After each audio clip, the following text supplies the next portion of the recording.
Shalom buat anak ibu semuanya. Bagaimana kabar kamu hari ini nak? Ibu harap kamu tetap dalam keadaan sehat ya.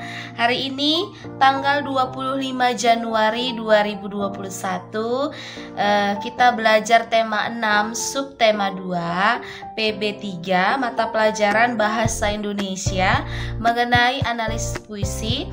Lalu PKN mengenai toleransi dan mensyukuri keberagaman antar umat beragama. Lalu IPS mengenai pemanfaatan sumber daya alam untuk kesejahteraan masyarakat.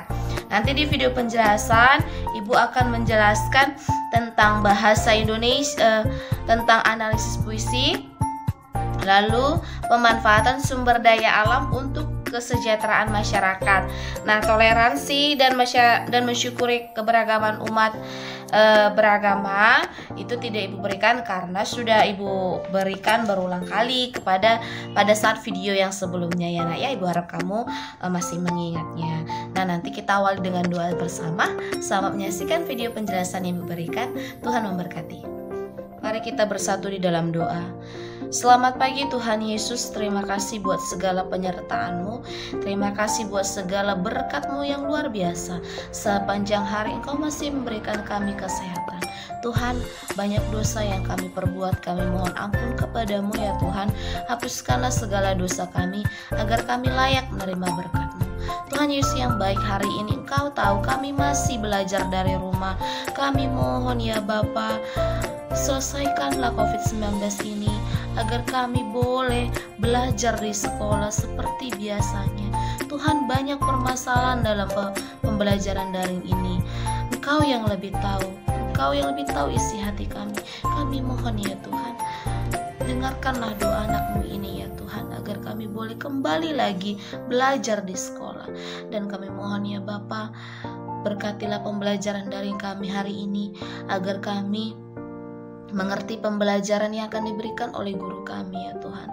Kami serahkan semua pergumulan kami, permohonan kami kepadamu ya Tuhan.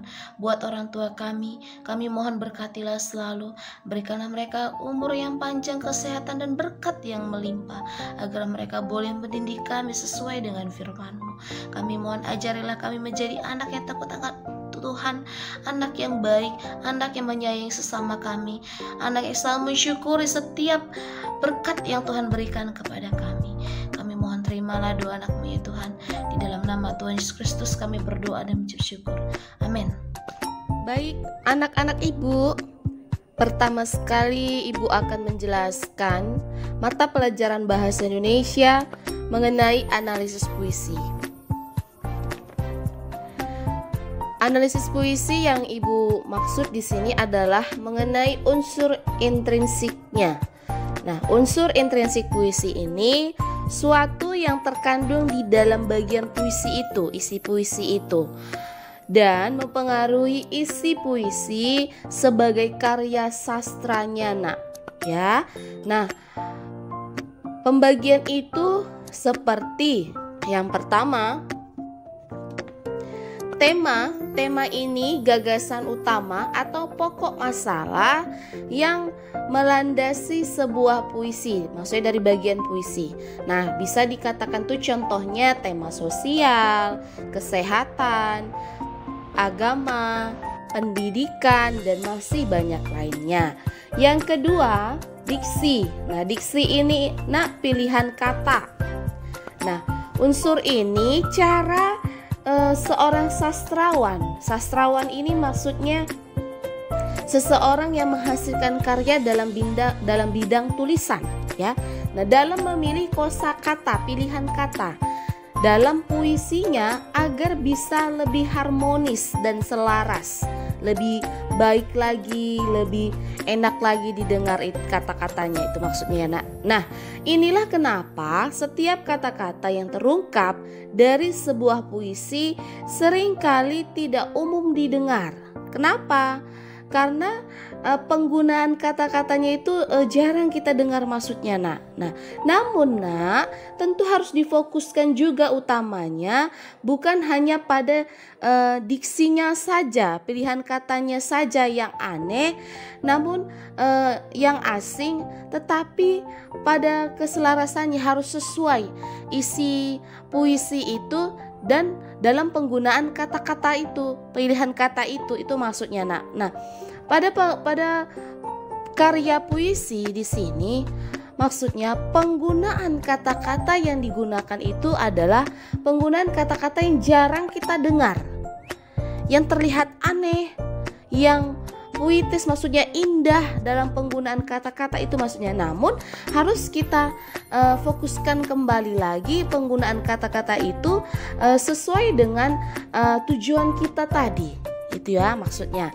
Yang ketiga, rima. Rima ini kesamaan nada atau bunyi. Nah, rima ini, Nak, bisa dijumpai tidak hanya pada akhir kata saja, pada bagian larik ataupun baris, namun dapat juga berada di antara tiap kata dalam baris. Kalau kamu masih ingat, pernah Ibu jelaskan rima itu yang mana pada akhir huruf kata. Nah, namun sering yang ditemukan kalau kita ingin mencari rima pada puisi itu adalah akhir dari kata tersebut, baik dalam bagian baris ataupun bait, setiap bait ataupun bait ya. Nah, di sini rima memiliki beberapa jenis. Yang pertama itu rima akhir. Rima akhir ini bunyi yang sama pada baris akhir yang pernah Ibu jelaskan pada materi puisi sebelumnya. Nah, kamu lihat di situ ada di akhir kata tiap baris Ibu tebali hurufnya.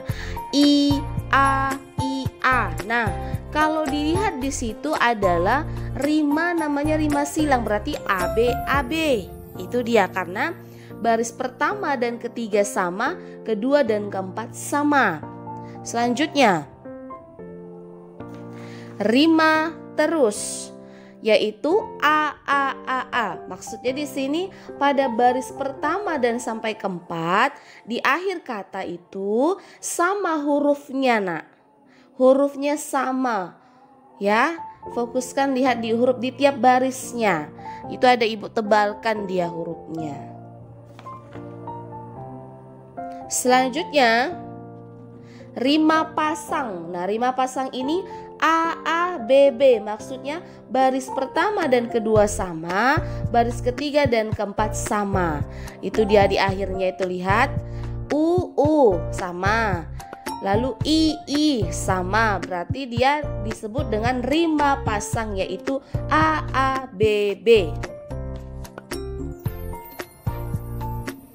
Yang terakhir, selanjutnya rima peluk. Nah, rima peluk ini dia A, B, B, A. Berarti baris pertama dan keempat sama, baris kedua dan ketiga sama di huruf terakhir setiap baris pada puisi itu. Lihat, huruf eng, huruf u dan eng. Itu ada Ibu tebalkan akhir hurufnya. Selanjutnya, rima aliterasi. Nah, rima aliterasi ini bunyi pengulangan pada konsonan.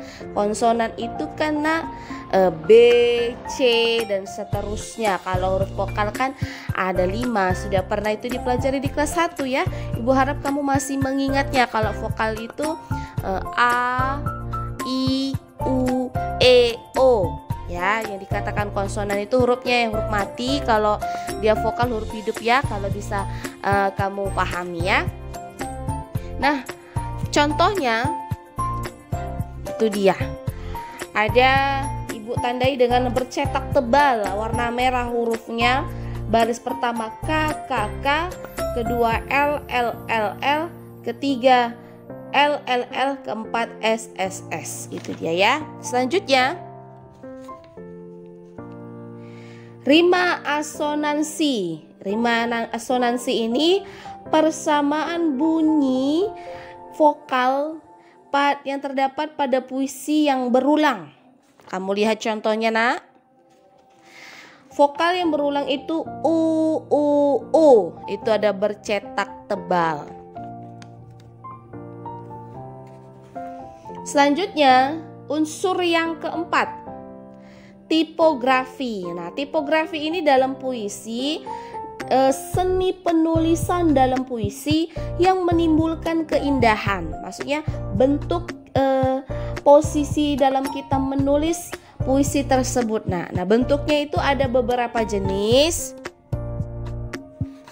Jenis yang pertama, tipografi konvensional. Bentuknya itu ada di hadapan kamu, contohnya.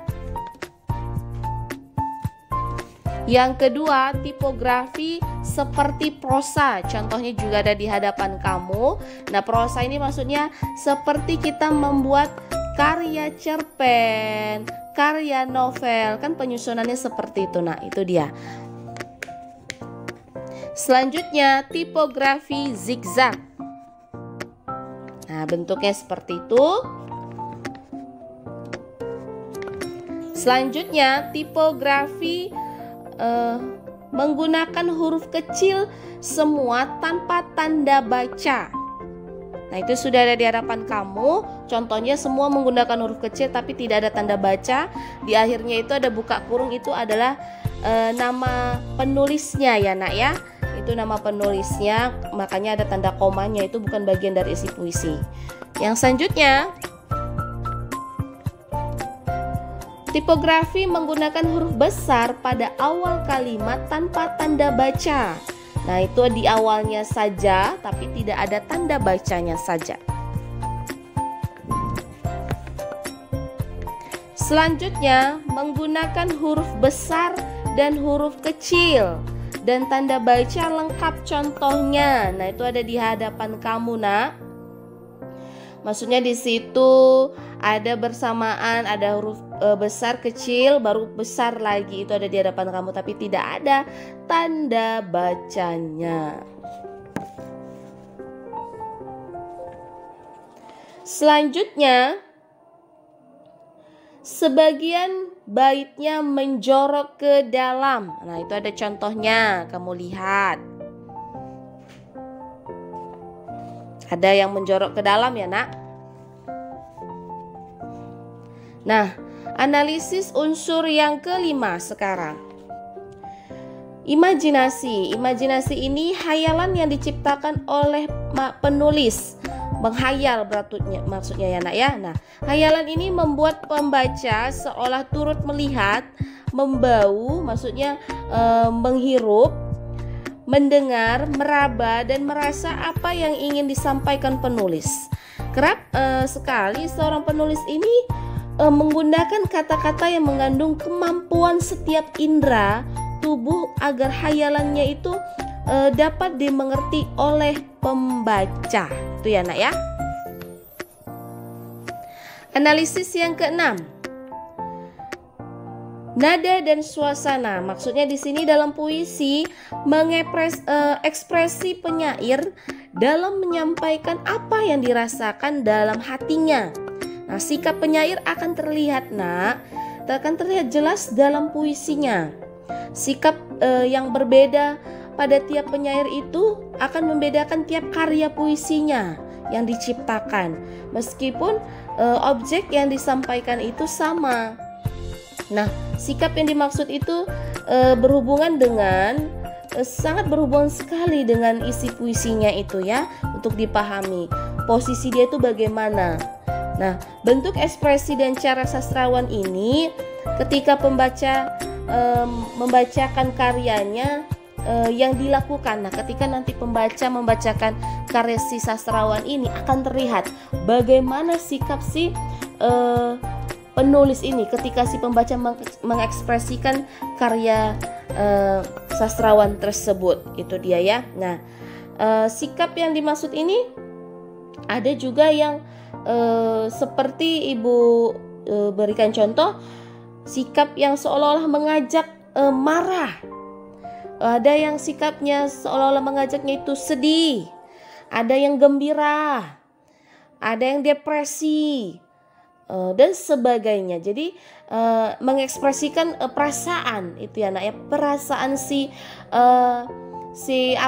penulis, itu maksudnya dari nada dan suasana. Nah, selanjutnya itu unsur yang terakhir itu amanat. Amanat ini pesan yang ingin disampaikan oleh pengarang. Nah, amanat puisi bisa berhubungan dengan sikap, karena amanat mempengaruhi sikap, cara pandang si pengarang bagaimana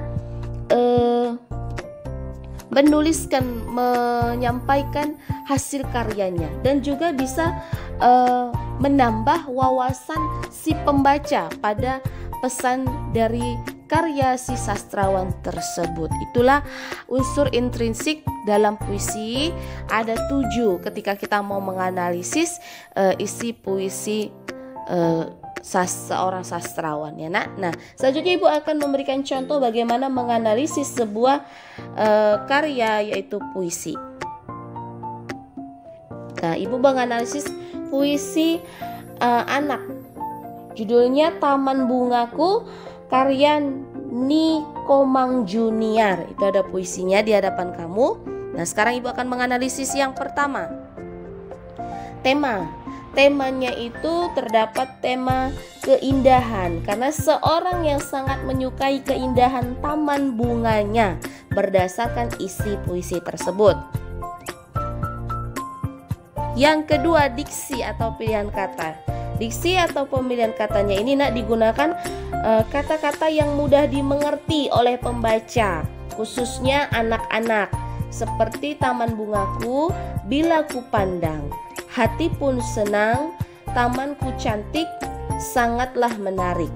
Adalah kata-kata yang mudah dimengerti atau diungkapkan oleh anak-anak. Nah, itu analisis yang kedua. Jadi nanti ketika kamu menganalisis, kamu juga harus mencantumkan bagian kata-kata yang mana dikatakan kalau memang isi puisi itu penggunaan kata-kata yang mudah dimengerti oleh si pembaca, ya nak ya. Jadi kalau misalnya tidak mudah dimengerti, ya cantumkan juga bagian kata-kata yang mana. Jangan hanya satu baris saja mewakili, yang bisa mendukung lebih dari satu, ya nak ya. Yang ketiga, rima. Nah, rima tadi ada jenisnya ya nak ya. Nah, kalau dilihat dari isi puisinya itu, rimanya itu, rima dari Taman Bungaku itu bentuknya itu polanya A. Kenapa? Pada bait pertama baris terakhir, pada bait pertama tiap baris di akhir hurufnya itu sama nak, u. Lalu bait kedua juga di akhir hurufnya itu di setiap baris u. Berarti sama dia polanya a. Itu ya nak ya, rimanya ya. Yang keempat, tipografi. Tipografi Taman Bungaku itu kalau kita lihat dari bentuk penulisannya tadi, itu ada 2. Sebagian menjorok ke dalam, dan yang kedua menggunakan huruf besar pada awal kalimat tapi tanpa tanda baca. Ada 2 itu ya nak ya. Itu ada di hadapan kamu, sudah Ibu buat. Lalu yang kelima itu imajinasi. Imajinasi pada puisi Taman Bungaku. Lihat. Nah, kalau di imajinasi ini nak, kamu menganalisisnya setiap baris. Lihat, itu ada Ibu berikan tanda kurung. Baris pertama, bila ku pandang, itu berarti perasaan. Lalu baris kedua, hati pun senang, berarti menganalisisnya itu perasaan. Lalu tamanku cantik, berarti menganalisisnya itu penglihatan. Nah, di sini maksudnya penggunaan katanya itu, makna katanya itu ada kata kerja, kata sifat, itu ya nak ya. Itu kalau dia bagian imajinasi. Lalu yang keenam, nada dan suasana. Nada dan suasana pada puisi Taman Bungaku ini dia menggunakan perasaan senang, bahagia dan bangga. Berarti ada 3 perasaan di situ. Kenapa? Karena memiliki taman bunga yang indah, itu alasannya. Nah, berarti pada nada dan suasana ini kamu memberikan alasan kenapa dikatakan perasaannya itu ada 3 yang ibu berikan tadi seperti tadi anak ya. Lalu yang ketujuh, yang terakhir, amanat. Nah, amanat ini pada taman bungaku itu adalah taman bunga yang cantik dan menarik, bisa membuat hati senang. Oleh karena itu, kita harus menjaga dan merawat taman bunga dengan baik. Nah, itulah cara bagaimana menganalisis sebuah karya puisi dari seorang sastrawan. Sastrawan itu adalah seseorang yang menulis karya puisi. Bisa kita, bisa orang lain. Itu ya, enak. Ibu harap kamu dapat memahaminya. Nah, selanjutnya pembelajaran IPS, pemanfaatan sumber daya alam untuk kesejahteraan masyarakat. Sumber daya alam tentunya memiliki peran yang sangat penting dalam pemenuhan kebutuhan manusia. Nah, sumber daya alam seperti hewan, tumbuh-tumbuhan, dan sumber daya alam non-hayati seperti minyak, logam, dan gas alam perlu benar-benar diperhatikan pemanfaatannya.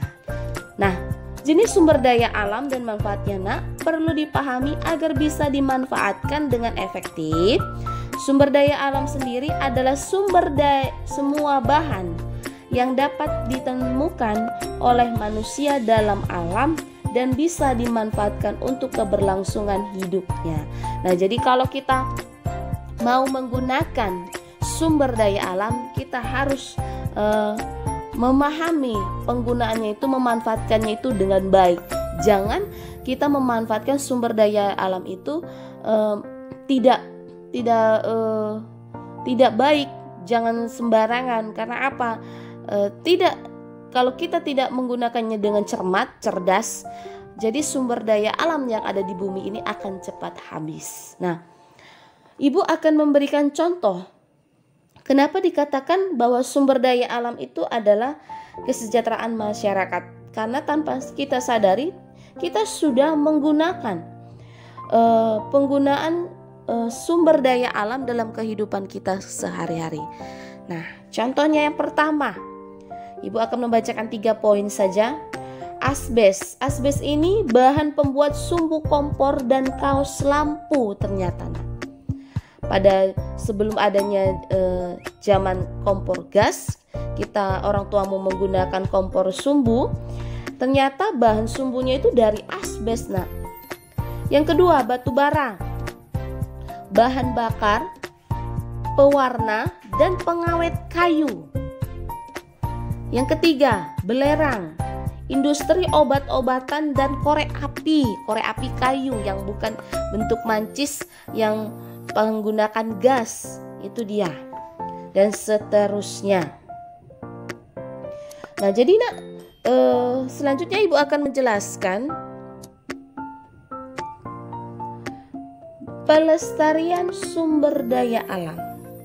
Ya, nah pelestarian sumber daya alam itu caranya bagaimana menghindari hal yang tidak kita inginkan supaya sumber daya alam kita itu tidak cepat habis. Ya, karena apa? Beberapa bahan baku yang ada di bumi ini kita gunakan, kita manfaatkan secara berulang.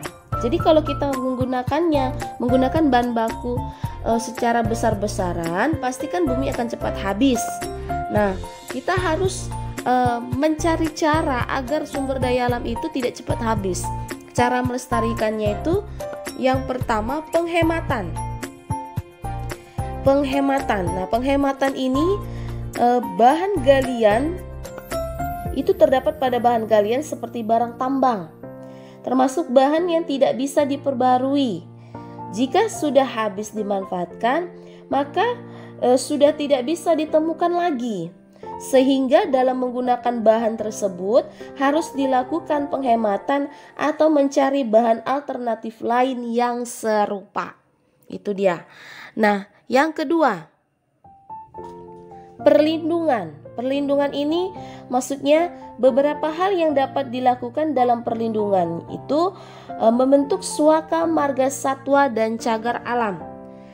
Suaka marga satwa ini maksudnya tempat perlindungan hewan-hewan agar tidak cepat langka dan punah.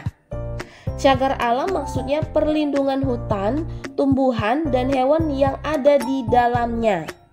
Sehingga hewan-hewan dan tumbuhan masih memiliki tempat yang aman dan nyaman untuk mereka jikalau kita melakukan perlindungan dalam membentuk suaka marga satwa dan cagar alam. Nah, itu ada beberapa Ibu berikan daftar suaka marga satwa dan cagar alam yang ada di Indonesia. Selanjutnya, yang terakhir, poin terakhir, ada lagi beberapa kegiatan untuk menjaga kekayaan alam, kekayaan alam kita yang ada di bumi, yaitu penebangan pohon harus seimbang dengan penanaman pohon. Selanjutnya, memanfaatkan hutan secara serbaguna. Selanjutnya, pengambilan hasil hutan dengan perhitungan. Selanjutnya, hati-hati dalam menebang pohon agar tidak merusak pohon yang muda. Selanjutnya, memelihara pohon agar tumbuh dengan baik. Dan yang terakhir, mencegah penebangan liar, bahayakan kebakaran, dan hama penyakit. Nah, itulah cara menjaga kekayaan yang ada di bumi ini dalam perlindungan tadi suaka marga satwa dan cagar alam. Ibu harap kamu dapat memahami pembelajaran kita hari ini. Baik, anak-anak Ibu, kamu baru saja menyaksikan video penjelasan yang Ibu berikan tadi. Nah, mengenai tugas kamu itu di buku tema kita di halaman 86 itu ada puisi Mahapati Gajah Mada. Nah, pada puisi itu kamu menganalisis puisi itu seperti yang Ibu jelaskan caranya ya. Ada tadi video sebelumnya ya. Lalu nanti Ibu apakah puisinya ditulis? Ditulis ya nak ya. Itu untuk bahasa Indonesia di halaman 86. Lalu tugas yang kedua PKN itu di halaman 89. Itu ada lakukan kegiatan berikut ini bersama kelompokmu. Nah, berhubungan kita belajar dari rumah, tidak perlu menggunakan kelompok. Jadi itu ada Ibu rubah. Yang Ibu rubah itu kamu perhatikan di nomor 2-nya ya. Nomor 2, carilah informasi dari, itu kan 2 orang, Ibu hanya 1 saja minta. Carilah informasi dari 1 orang teman di sekolahmu tentang suku asal atau daerah asal mereka. Itu 1 saja. Poin yang ketiga, carilah gambar dan keterangan sebanyak-banyaknya mengenai suku asal temanmu. Ya, yang kamu cari tadi yang 1 orang tadi. Nah, yang kamu cari itu informasinya, lihat itu A sampai E. Pulau asal dan daerahnya, B bahasa daerah, C pakaian adat, D rumah adat, E kebiasaan adat. Nah, jadi Ibu maunya seperti ini. Misalnya dia asal daerahnya dari mana? Misalnya gini, nama teman kamu siapa? Ibu buat misalnya Cahaya, gitu ya. Teman sekolahku Cahaya. Nah, A pulau asal dan daerahnya (2) apa namanya? Lalu B bahasa daerah (2) apa namanya? Lalu C pakaian adat. Nah, pakaian adat ini kamu buat namanya pakaian adat (2) ini. Namun di bawahnya buat gambarnya. Bagaimana bentuk atau gambarnya pakaian adat itu. Lalu yang D rumah adat. D rumah adat (2) apa namanya? Lalu di bawahnya gambar rumah adat tersebut. Lalu yang E kebiasaan adat. Kebiasaan adat E, kebiasaan adat (2) apa kebiasaan adatnya? Jelaskan. Nah, jadi pada gambar itu kamu bisa ambil di internet, kamu gunting, nah kecil saja gambarnya, tidak usah besar, lalu kamu tempel di buku tugas tema kamu ya. Itu saja untuk tugas kamu hari ini. Ibu harap kamu dapat memahaminya mengenai pembelajaran kita dan tugas kita hari ini. Nah, tetap sehat, tetap semangat. Jangan lupa diakhiri dengan doa. Tuhan Yesus memberkati. Shalom.